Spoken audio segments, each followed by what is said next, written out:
1558 उड़ीसा का पुरी इलाका मुगल सेना जगन्नाथ मंदिर को तोड़ने के इरादे से आगे बढ़ रही थी।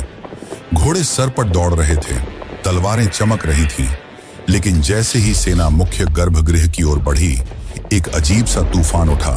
सूरज की रोशनी अचानक गायब हो गई और चारों ओर अंधकार छा गया।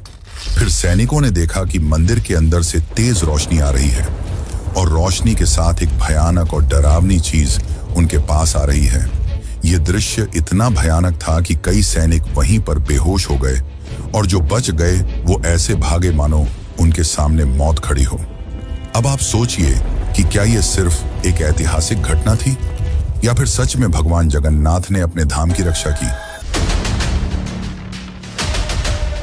पुरी का जगन्नाथ मंदिर एक ऐसा स्थान जो सिर्फ भक्ति का केंद्र नहीं बल्कि अनगिनत रहस्यों की चुप दुनिया है। क्या आपने कभी सोचा है कि क्यों इस मंदिर का ध्वज हमेशा हवा के विपरीत दिशा में उड़ता है और क्यों मंदिर के ऊपर लगे सुदर्शन चक्र हर दिशा से ऐसा लगता है मानो आपको ही देख रहा हो। यहां तक कि प्रसिद्ध किताब भविष्य मलिका में इस मंदिर को लेकर कलयुग की कई भविष्यवाणियां की गई हैं, जो कि सारी की सारी सच हुई हैं। इनमें सबसे प्रसिद्ध है कोविड-19 यानी कि कोरोना की घटना। इस किताब में लिखा गया था कि जब मंदिर का सबसे पुराना पेड़ गिर जाएगा तब एक भयानक महामारी आएगी, और यह पूरी तरह सच भी हुई। यह सिर्फ एक घटना नहीं, ऐसी और भी कई घटनाएं हैं जो सच हुई हैं और सारी आपको चौंका देंगी। इस मंदिर के अंदर ऐसे और भी कई अनसुने और खतरनाक रहस्य छुपे हुए हैं जो आपके होश उड़ा देंगे।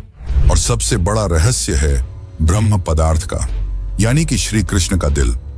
माना जाता है कि इस मंदिर में श्री कृष्ण का दिल आज भी मौजूद है, जिसे हर 12 साल में पुरानी मूर्ति से निकालकर नई मूर्ति में डाला जाता है, और यह प्रक्रिया काफी महत्वपूर्ण है। इस दौरान अगर कोई श्री कृष्ण के दिल को देख ले तो वह तुरंत मर जाता है, जिसकी कई घटनाएं हमारे सामने आती हैं। पिछले 800 सालों से इस मंदिर का ध्वज हर रोज बदला जाता है और कहा जाता है कि अगर इसे एक भी दिन न बदला गया तो मंदिर को 18 सालों के लिए बंद करना होगा। और जब अंग्रेज आए तो उन्होंने इस प्रक्रिया को अंधविश्वास बताकर रोकने की कोशिश की, लेकिन फिर उनके साथ जो हुआ वो जानकर आप चौंक जाएंगे। इस मंदिर के मुख्य प्रवेश द्वार में 22 सीढ़ियां हैं जिन्हें पार करना होता है, लेकिन इनमें से तीसरी सीढ़ी पर पैर रखना सख्त मना है। पर आखिर ऐसा क्यों है और क्या होगा यदि आपने तीसरी सीढ़ी पर पैर रख दिया? फिर आती है मंदिर की रसोई, जहां 7 बर्तनों में एक साथ प्रसाद पकता है। पर नीचे की आंच से ऊपर वाला बर्तन पहले कैसे पक जाता है? क्या मंदिर की रसोई विज्ञान के नियमों को भी चुनौती देती है? ऐसे ही और भी न जाने कितने चौंकाने वाले रहस्य। ये सिर्फ एक मंदिर नहीं, ये एक ऐसा तीर्थ है जहां धर्म, विज्ञान, वास्तु और चमत्कार चारों एक साथ खड़े हैं, जहां श्रद्धा सिर्फ पूजा नहीं बल्कि रहस्यों से सामना करने की तैयारी है। तो क्या आप तैयार हैं एक ऐसे सफर के लिए जहां हर अध्याय आपको चौंकाएगा, हर रहस्य आपके विश्वास को चुनौती देगा और हर जवाब एक नए सवाल को जन्म देगा? चलिए चलते हैं जगन्नाथ मंदिर की उस रहस्यमयी यात्रा पर, जहां भगवान खुद हर सवाल का उत्तर है।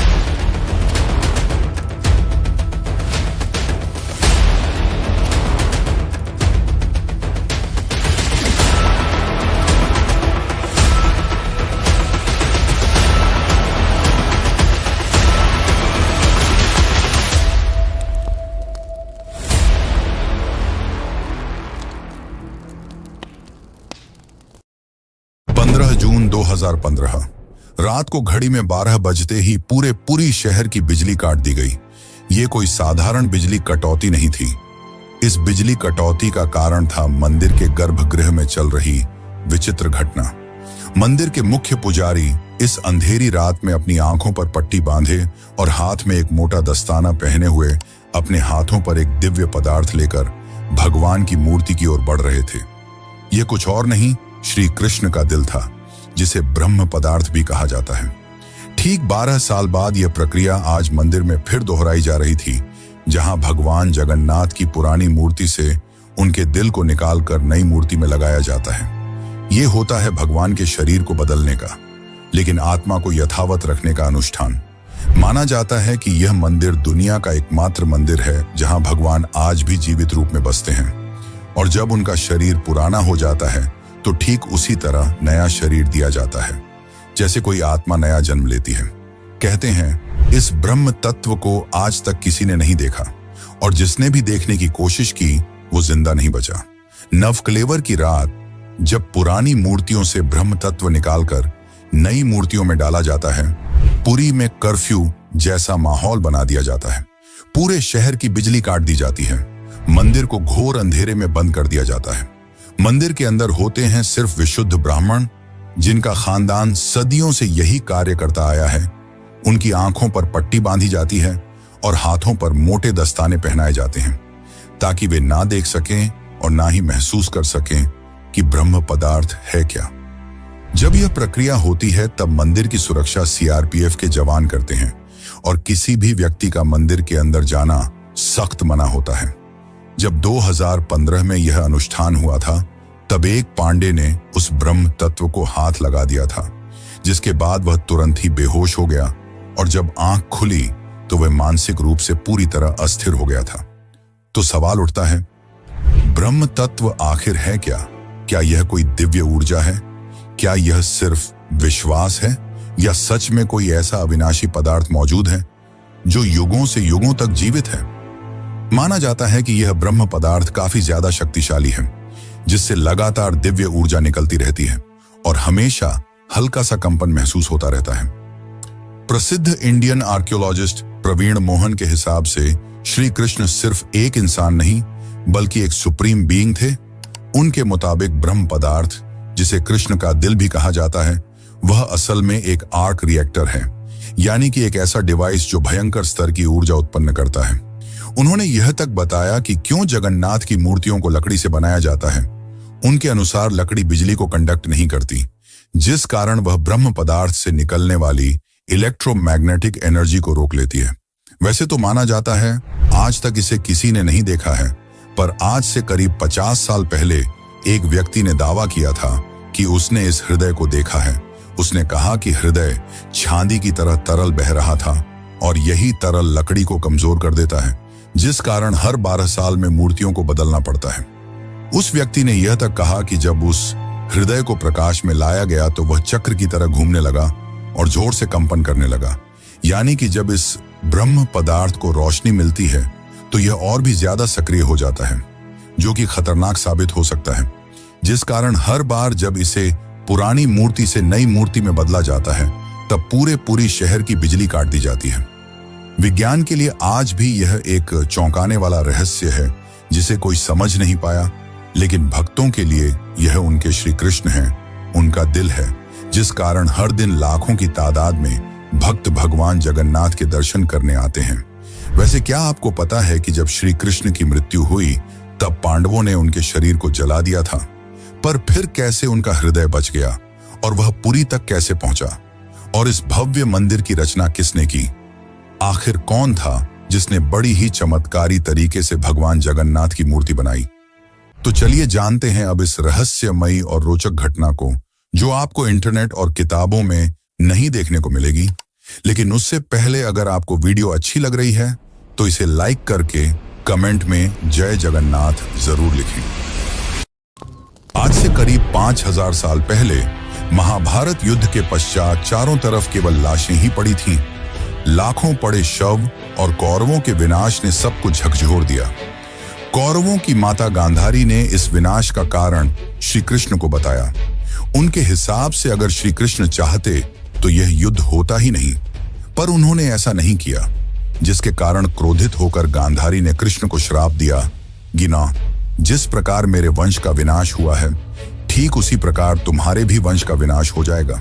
इस श्राप के 36 साल बाद जब एक दिन श्री कृष्ण जंगल में विश्राम कर रहे थे, तब एक शिकारी ने उन्हें हिरण समझकर उन पर तीर चला दी, और जैसे ही तीर श्री कृष्ण के पैरों पर जाके लगी, उन्होंने इस लोक को छोड़ दिया और मृत्यु को स्वीकार किया। और माना जाता है कि उनके मृत्यु के साथ ही पूरी द्वारका नगरी पानी में समा गई, जिससे उनका पूरा वंश समाप्त हो गया। माना जाता है कि जब शिकारी ने उन्हें गलती से मारा तो उसे बहुत पछतावा हुआ और उसने श्री कृष्ण से माफी मांगी, पर श्री कृष्ण ने बताया कि ये मेरे ही कर्मों का फल है। उन्होंने समझाते हुए कहा कि पिछले जन्म में तुम महान वानर राजा बाली थे, जिसे मैंने ही राम अवतार में छल से मार दिया था, और उसी कारण आज तुम मेरे मृत्यु का कारण बने। माना जाता है कि जब श्री कृष्ण की मृत्यु की खबर पांडवों को मिली तो उन्होंने पूरे रीति रिवाज से श्री कृष्ण का अंतिम संस्कार किया, और जब उनके शरीर को जलाया गया तो उनका पूरा शरीर पंचतत्वों में विलीन हो गया, परंतु उनका हृदय बच गया और जलने की बजाय और भी अधिक ऊर्जा से धड़कने लगा। इसी हृदय को बाद में ब्रह्म पदार्थ कहा गया। अर्जुन ने इस हृदय को लकड़ी के मंच पर रखकर नदी में बहा दिया। काफी लंबे समय तक बहने के बाद यह ब्रह्म पदार्थ उड़ीसा के समुद्र तट पर पहुंचा। उस समय उस तट पर सबरा जनजाति समुदाय के लोग रहा करते थे। उस जनजाति के मुखिया विश्ववसु ने जब इस ब्रह्म पदार्थ को देखा तो वे इसकी ऊर्जा और दिव्य प्रकाश से प्रभावित हो गए। उन्होंने तुरंत ही पहचान लिया कि यह भगवान के ही रूप हैं, और उन्होंने इसे नील माधव के रूप में पूजना शुरू कर दिया। उसी समय मालवा के राज्य में राजा इंद्रद्युम्न राज्य किया करते थे। वे भगवान विष्णु के काफी बड़े भक्त थे।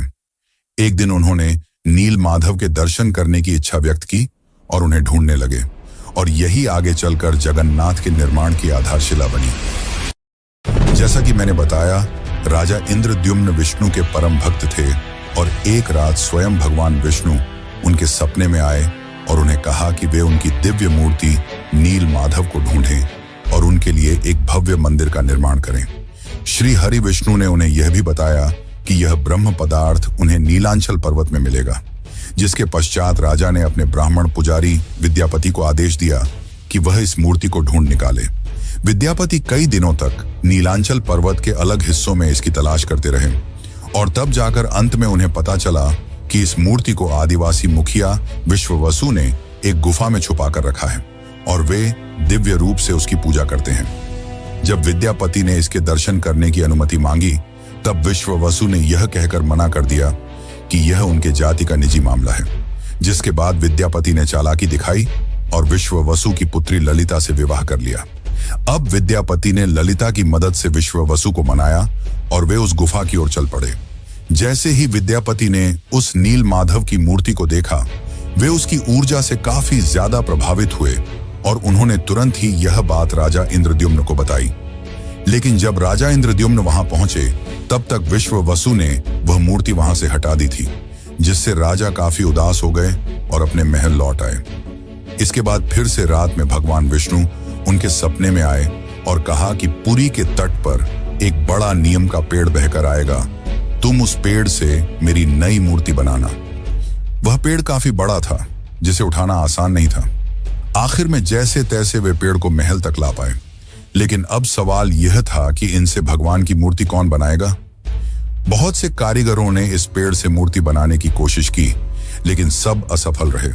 उन्होंने कहा कि पेड़ इतना ज्यादा मजबूत है कि हमारे छेनी हथौड़ी का उस पर कोई असर नहीं हो रहा। यह सुनकर राजा काफी परेशान हो गए। तभी एक दिन भगवान विश्वकर्मा एक बूढ़े साधु के रूप में वहां पधारे, और उन्होंने कहा कि वे ये मूर्ति 21 दिनों में बनाकर देंगे। राजा काफी प्रसन्न हुए, पर उस बूढ़े आदमी ने एक शर्त रखी। उसने कहा कि मैं एक कमरे में बंद रहकर 21 दिनों में यह मूर्ति बनाऊंगा, और तब तक कोई भी इस कमरे का न तो दरवाजा खोलेगा और न ही कोई अंदर आएगा। राजा ने उसकी यह शर्त स्वीकार की, और फिर मूर्ति बनाने का कार्य शुरू हुआ। दरवाजा बंद किया गया और कक्ष से छेनी हथौड़ी की आवाजें आने लगीं। लेकिन 15 दिनों बाद अचानक से छेनी हथौड़ी की आवाज आना बंद हो गई। महाराज की रानी गुंडीचा काफी चिंतित हो गईं और महाराज को कहा कि हमें दरवाजा खोलकर देखना चाहिए। शायद वह वृद्ध व्यक्ति भूख और प्यास की वजह से मर तो नहीं गया होगा। राजा ने शुरुआत में तो मना किया, पर बाद में वे इसके लिए मान गए और दरवाजा खोल दिया। लेकिन जब दरवाजा खुला तो सभी हैरान रह गए। वह वृद्ध व्यक्ति गायब हो चुका था और पीछे केवल 3 अधूरी मूर्तियां थीं। राजा को यह देखकर काफी दुख हुआ, क्योंकि उनकी शर्त तोड़ने की वजह से भगवान की मूर्तियां आधी रह गईं। जगन्नाथ भगवान के हाथ और पैर अधूरे थे। बलराम और देवी सुभद्रा की मूर्तियां भी अधूरी थीं। जब राजा मूर्ति के पास गए, तब उन्हें दिल की धड़कन महसूस हुई और मूर्ति के अंदर से एक दिव्य आवाज आई, जिसने राजा को बताया कि श्री कृष्ण का हृदय इस मूर्ति के अंदर है। राजा ने इन मूर्तियों को स्थापित किया और आज यही अधूरी मूर्तियां भगवान जगन्नाथ के रूप में पुरी में पूजी जाती हैं। वैसे दोस्तों, आपको एक बात बता दूं, जो हो रहा है वह पहले ही लिखा जा चुका है और जो लिखा गया है वही होकर रहेगा। ये कोई फिल्मी डायलॉग नहीं, बल्कि पुरी के भक्तों की आस्था और सच्चाई है भविष्य मालिका की। तो चलिए जानते हैं उन भविष्य मालिका की घटनाओं को जो आज सच साबित हो रही हैं। मित्रों, इस मंदिर का इतिहास और वर्तमान एक भविष्यवाणी से जुड़ा हुआ है। भविष्य मालिका एक दिव्य ग्रंथ है जिसे लगभग 500 साल पहले ओडिशा के महान संत आचार्य महाप्रभु अच्युतानंद ने लिखा था। कहा जाता है कि वे पंचसखा यानी भगवान जगन्नाथ के 5 दिव्य सेवकों में से एक थे, जिन्होंने भगवान के आदेश पर कलयुग की कई घटनाओं को पहले ही देख लिया था। यह ग्रंथ ओडिया भाषा में लिखा गया है और इसकी पंक्तियां कविता के रूप में हैं, जैसे किसी गूढ़ रहस्य का संकेत दे रही हों। आइए हम आपको बताते हैं भविष्य मालिका की कुछ चौंकाने वाली भविष्यवाणियां जो जगन्नाथ मंदिर और कलयुग के अंत से जुड़ी हुई हैं। इस ग्रंथ की सबसे चौंकाने वाली भविष्यवाणी 4 साल पहले काफी ज्यादा वायरल हुई थी, जब लोगों ने दावा किया कि इसमें कोरोना महामारी का वर्णन भी है। नाना रोग आसीबा, गोटे बड़ा व्याधि, लोका घरे रहीबे, बाहर कुना जीबा, अर्थात अनेकों रोग आएंगे, एक बड़ा रोग फैलेगा, लोग घरों में बंद रहेंगे, बाहर नहीं निकल पाएंगे। अब ये पंक्तियां किसी भी सामान्य रीडर को 2020 की कोविड-19 महामारी की याद दिला देती हैं। पुरी और ओडिशा में कई संतों और विद्वानों ने इसे भविष्य मालिका की सटीक भविष्यवाणी माना। इस किताब की एक और बात, इसमें जिक्र किया गया है कि मंदिर परिसर के ऊपर जो कपड़ा है उसमें आग लगने की घटना का उल्लेख मिलता है। कुछ साल पहले पहली बार त्रिदेव के वस्त्र में आग लगी थी। इस घटना के बाद कलयुग के अंत के बारे में एक बार फिर से बातें होने लगी। कहते हैं कि पापनाश एकादशी के दिन जगन्नाथपुरी मंदिर में एक अखंड महादीप जलाया गया था, लेकिन अचानक तेज हवा चली और झंडा उड़कर दीपक के ऊपर चला गया, जिससे मंदिर के झंडे में आग लग गई। यह घटना 19 मार्च 2020 को हुई थी। कहा जाता है कि दूसरे मंदिरों की तरह जगन्नाथ मंदिर के गुंबद पर कभी कोई पक्षी नहीं बैठता और ना ही इस पर कोई प्लेन या हेलीकॉप्टर उड़ता है, लेकिन जुलाई 2020 के बाद से मंदिर के गुंबद पर गिद्ध, चील और बाज को देखा गया था। ये पक्षी मंदिर के गुंबद, स्तंभ और नील चक्र पर भी बैठे थे। ऐसे में दुनिया के महाविनाश की भविष्यवाणी एक बार फिर से चर्चा में आ गई थी। भविष्य मालिका के अनुसार जब कलयुग का अंत करीब होगा तो भगवान जगन्नाथ मंदिर का नील चक्र यानी सुदर्शन चक्र तूफान से टेढ़ा हो जाएगा। मई 2019 में समुद्री तूफान फानी के कारण यह विशालकाय चक्र टेढ़ा हो गया था। ऐसे ही और भी कई भविष्यवाणियां हैं जो सच हो चुकी हैं और कई प्रसिद्ध भविष्यवाणियां हैं जो आने वाले को लेकर की गई हैं। 3 रथ यात्राएं एक साथ रुकेंगी, नदियां उल्टी दिशा में बहेंगी, ब्रह्म तत्व मंदिर से गायब हो जाएगा और फिर में अंत में आएंगे भगवान के आखिरी अवतार कल की। अब दोस्तों, आप ही सोचिए कि क्या यह महज संयोग है या सच में आचार्य अच्युतानंद को भविष्यदर्शी शक्तियां प्राप्त थीं। अगर उन्होंने आज से सैकड़ों साल पहले ऐसी बातें लिख दी जो अब सच हो रही हैं, तो क्या हमें उनकी बाकी भविष्यवाणियों को भी गंभीरता से लेना चाहिए? भविष्य मालिका कोई साधारण ग्रंथ नहीं, बल्कि वो कायनात का रोड मैप है जिसे बस समझने की जरूरत है। वैसे आपकी जानकारी के लिए बता दूं कि सन 1558 में मुगल सेना ने मंदिर को तोड़ने की कोशिश की। फिर उनके साथ जो हुआ वो चौंकाने वाला था और इस घटना को पहले ही भविष्य मालिका में लिख दिया गया था। और साथ ही भविष्य मालिका में अंग्रेजों को लेकर भी यह कहा गया था कि गोरे आएंगे और मंदिर को बंद कराने की कोशिश करेंगे। तो चलिए अब जानते हैं कि जब मुगल सेना ने मंदिर पर आक्रमण किया तो क्या हुआ और कैसे ब्रिटिशर्स ने भक्तों की श्रद्धा को अंधविश्वास बताकर मंदिर को बंद करने की कोशिश की। लेकिन उससे पहले चैनल को सब्सक्राइब जरूर कर लें। यह आपके लिए तो फ्री है, पर इससे हमारी काफी मदद हो जाती है। सन 1558 उड़ीसा के पुरी इलाके में घना अंधकार छाया हुआ था। पर वो अंधकार आसमान में नहीं, लोगों के मन में था, क्योंकि इस बार कोई साधारण लुटेरा नहीं, मुगल सेना खुद मंदिर को गिराने के इरादे से आ रही थी। कला पहाड़ नाम का अफगान जनरल, जो तब बंगाल का गवर्नर था, उसकी क्रूरता इतनी बदनाम थी कि उसका नाम सुनकर ही लोग कांप उठते थे। कहा जाता है कि वो सनातन धर्म और मंदिरों से विशेष नफरत रखता था। उस दिन उसकी फौज पूरी ताकत के साथ पुरी की ओर बढ़ी। घोड़े सर पर दौड़ रहे थे, तलवारें लहराई जा रही थीं और मंदिर की शांति में एक भयंकर आंधी की आहट आने लगी। जैसे ही सैनिक मुख्य गर्भगृह की ओर बढ़े, अचानक मौसम बदल गया। तेज हवाएं चलने लगीं, आकाश काला पड़ गया, सूरज की रोशनी एकदम गायब हो गई और मंदिर के चारों ओर एक रहस्यमयी घना अंधेरा छा गया।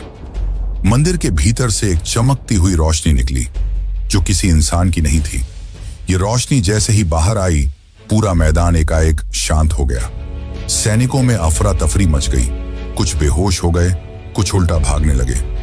बिना एक भी तलवार चले कला पहाड़ की पूरी फौज पीछे हट गई। आज भी पुरी की लोक कथाओं में यह कथा सुनाई जाती है कि जब भगवान की मर्यादा पर वार होता है तो वो खुद प्रकट होकर अपने धाम की रक्षा करते हैं। अब दूसरी घटना की बात करते हैं, जो है अंग्रेजों का विरोध और रथ यात्रा का संघर्ष। जब 1803 में अंग्रेजों ने पुरी पर कब्जा किया, तब उन्होंने कई प्राचीन मंदिरों की संपत्तियों और अधिकारों को छीन लिया।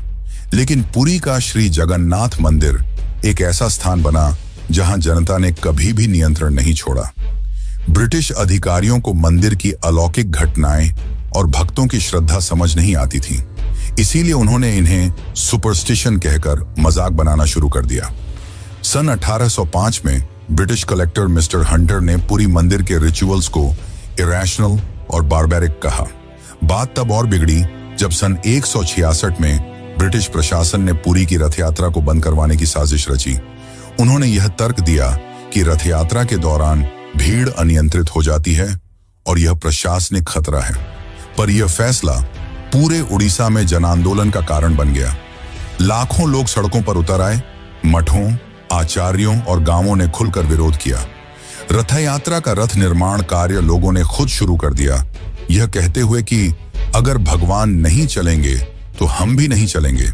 इस जनता के दबाव और आक्रोश के चलते ब्रिटिश सरकार को पीछे हटना पड़ा और 1964 में फिर से रथ यात्रा की अनुमति दी गई। इसके बाद अंग्रेजों ने कभी पुरी मंदिर के अंदरूनी मामलों में दखल नहीं दिया। अब चलिए आपको बताते हैं जगन्नाथ की तीसरी सीढ़ी का रहस्य, जिसे यमलोक का द्वार भी कहा जाता है। वैसे तो इस मंदिर में 22 सीढ़ियां हैं, पर सबसे खास है तीसरी सीढ़ी, क्योंकि इसमें पैर रखना उचित नहीं माना जाता। धार्मिक कथाओं के अनुसार इस तीसरी सीढ़ी को यमशिला कहा जाता है और कहा जाता है कि जो भी मनुष्य इस तीसरी सीढ़ी पर पैर रखता है उसके पुण्य शून्य हो जाते हैं और उसे यमलोक जाना पड़ता है। दरअसल एक बार यमराज जी भगवान जगन्नाथ के पास पहुंचे और उनसे कहा कि भगवान, भक्त जैसे ही आपके दर्शन करते हैं उनके सारे पाप मिट जाते हैं और अगर ऐसा ही चलता रहा तो सभी व्यक्ति जगन्नाथपुरी के दर्शन करके पापों से मुक्त हो जाएंगे, जिससे यमलोक में कोई नहीं आएगा। तब भगवान जगन्नाथ ने कहा कि तुम इस मंदिर की तीसरी सीढ़ी पर अपना स्थान ग्रहण कर लो और जो भी इस मंदिर की तीसरी सीढ़ी पर पैर रखेगा उसके पुण्य शून्य हो जाएंगे और उसे यमलोक जाना पड़ेगा। और तभी से इस सीढ़ी को यमशिला कहा जाता है, क्योंकि इसमें यम का वास है। अब अगर हम पुरी मंदिर के ऊपर लगे सुदर्शन चक्र की बात करें तो देखने वालों ने यह दावा किया है कि इस सुदर्शन चक्र को आप मंदिर के किसी भी कोने से देखोगे तो ऐसा लगेगा मानो आपको ही देख रहा हो। मतलब इससे जिस भी दिशा से देखो यह सामने की ओर ही दिखता है। इसे आम भाषा में आर्टिफिशियल इल्यूजन कहा जाता है, पर यह आज भी विज्ञान के परे है कि कैसे इतने भारी चक्र को मंदिर के ऊपर लगाया गया और कैसे उस समय के लोगों ने यह आर्टिफिशियल इल्यूजन बनाया जिससे चक्र हमेशा सामने की ओर दिखता है। इसे आज भी विज्ञान नहीं समझ पाया, पर भक्तों के अनुसार यह श्री कृष्ण का चक्र है जिसे उन्होंने इस दुनिया की रक्षा के लिए इस मंदिर में स्थापित किया है। और भविष्य मालिका की एक और पंक्ति के हिसाब से जब यह मंदिर समुद्र के अंदर समा जाएगा तब कलयुग अपने अंतिम चरण पर होगा और तब आएंगे विष्णु के आखिरी अवतार कल्कि। अब जानते हैं पुरी के रसोई घर के बारे में। जगन्नाथ पुरी का रसोई घर दुनिया की सबसे बड़ी और सबसे रहस्यमयी रसोई है, जिसके अनोखे तथ्य और परंपरा भक्तों को आश्चर्यचकित कर देती है। और रसोई का सबसे बड़ा रहस्य यह है कि यहाँ भोजन 7 मिट्टी के बर्तनों में बनाया जाता है और हर एक बर्तन को एक के ऊपर एक रखा जाता है। और स्वाभाविक है कि सबसे नीचे के बर्तन में ज्यादा आंच आ रही है तो उसे सबसे पहले पकना चाहिए, लेकिन पुरी में ऐसा नहीं होता। ये चौंकाने वाली बात है कि 7 बर्तनों में जो सबसे ऊपर होता है उसका खाना पहले पकता है, जो विज्ञान के सारे तथ्यों को गलत साबित करता है। यहाँ भोजन बनाने का कार्य केवल सेवायत ब्राह्मणों द्वारा किया जाता है और किसी भी बाहरी व्यक्ति को इसमें प्रवेश की अनुमति नहीं होती। इस पवित्र रसोई में किसी प्रकार के आधुनिक ईंधन या गैस का उपयोग नहीं किया जाता, बल्कि केवल लकड़ी के चूल्हे पर पारंपरिक विधि से प्रसाद बनाया जाता है। पुरी मंदिर में रोजाना लगभग 50,000 से 2 लाख लोगों तक को महाप्रसाद बांटा जाता है। लेकिन चमत्कार देखो, कभी भी खाना बर्बाद नहीं होता और कभी भी कम नहीं पड़ता। मान्यता है कि मां लक्ष्मी स्वयं प्रतिदिन रसोई में आती हैं और रसोई के सेवकों को अंतः प्रेरणा देती हैं कि आज कितनों के लिए प्रसाद तैयार करना है। ये सिर्फ परंपरा नहीं, सदियों से चलती लीला है, जिसे आज तक कोई इंसानी गणित नहीं समझ पाया। एक और चौंकाने वाली बात तो यह है कि इतने बड़े किचन में, जहां 500 से ज्यादा रसोइये और सेवक काम करते हैं, जहां हर दिन सैकड़ों क्विंटल अनाज, सब्जियां और मसाले इस्तेमाल होते हैं, वहां न कोई बदबू होती है, न ही कोई मक्खी। कहा जाता है कि यह अग्निदेव और माता लक्ष्मी की कृपा है, जो इस रसोई को हर प्रकार की अशुद्धि से दूर रखती है। 18वीं सदी में मराठा शासनकाल के दौरान एक बार एक अधिकारी ने रसोई के चमत्कार को अंधविश्वास बताते हुए जानबूझकर बर्तनों की संख्या बदलने का आदेश दिया। लेकिन इसके बावजूद उस दिन भी पुरी में महाप्रसाद एकदम सटीक बना, न एक दाना कम, न एक दाना ज्यादा। इसके बाद अधिकारी ने रसोई में दोबारा हस्तक्षेप न करने की कसम खा ली। वैसे तो दोस्तों, ऐसे और भी कई चौंकाने वाले रहस्य हैं, पर उन्हें एक ही वीडियो में बता पाना नामुमकिन है। इसलिए चलिए चलते हैं आखिरी अध्याय की ओर। लेकिन उससे पहले, अगर आपको यह डॉक्यूमेंट्री अच्छी लग रही है तो कमेंट में जय जगन्नाथ जरूर लिखें। कभी कभी जीवन में कुछ चीजें ऐसी होती हैं जिन्हें न तर्क से समझा जा सकता है और न ही विज्ञान से परखा जा सकता है। पुरी के श्री जगन्नाथ मंदिर का हर पत्थर, हर कोना हमें एक ऐसी दुनिया में ले जाता है जहां भक्ति और बुद्धि, विज्ञान और विश्वास, संघर्ष और समाधान सब एक साथ चलते हैं। जगन्नाथ केवल भगवान नहीं, एक चेतना है जो हमें यह सिखाते हैं कि जब विज्ञान चुप हो जाए तो श्रद्धा बोलती है। तो अब सवाल यह है, क्या ये सब केवल संयोग है या कहीं ना कहीं कोई ऐसी शक्ति है जो इन सबको संचालित कर रही है? आप क्या मानते हैं? क्या आपने कभी इन रहस्यों को खुद महसूस किया है? अगर हाँ, तो ये वीडियो सिर्फ जानकारी नहीं, बल्कि आपकी अपनी यात्रा है, श्रद्धा से रहस्य तक। और ऐसी ही एक यात्रा है केदारनाथ धाम की, जो जगन्नाथ की तरह ही 4 धामों में से एक है। और अगर आप केदारनाथ धाम की यात्रा पर चलना चाहते हैं तो यह वीडियो जरूर देखें। धन्यवाद।